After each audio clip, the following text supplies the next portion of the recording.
One day I was in my office here on a phone call and started feeling that my left cheek was spasming. So I took out my phone and started to video myself having the spasm. I sent that to my primary care physician. I had a mass discovered in my brain from an MRI. It turned out to be that I had a brain tumor, a glioblastoma. 70% was removed. They couldn't risk taking out the rest because they didn't want to impair brain function. After surgery, I was in Zell-Lipschi Hospital for about 3 days. And then shortly after that, met with Dr. Robert Timmerman from Radiation Oncology, who explained to me the process for radiation therapy. And then shortly after that, met with Dr. Elizabeth Ma, who explained the chemotherapy part of my treatment. What went through my mind was, I felt that I was in good hands. An incurable cancer. It's a difficult thing to say, it's a difficult thing to accept that you're suffering from an incurable cancer. And so my answer to that is, it's not curable yet. A major focus of the brain tumor research effort here at UT Southwestern is directed at how do we get better therapies. The true partners in this are the patients. So the patients contribute to the research on a specific level at all points.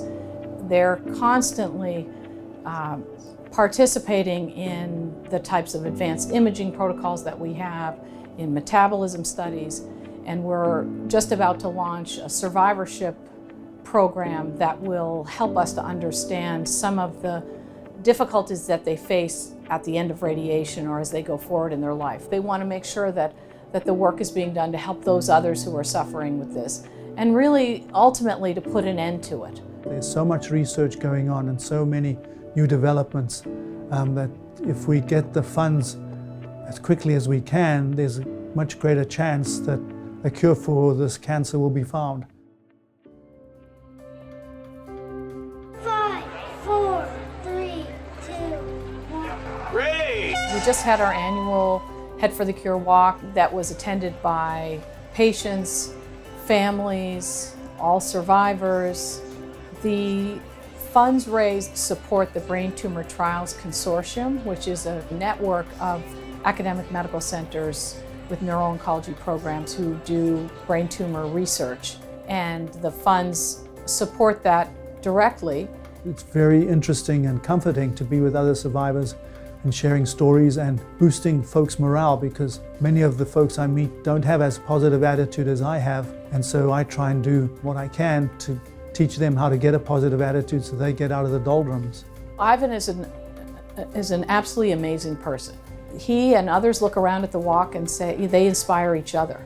And I think especially here at UT Southwestern, with the research program that we already have going, with the 75th anniversary, which is in itself inspiring, and then to have the O'Donnell Brain Institute, it shows an intense commitment towards cure.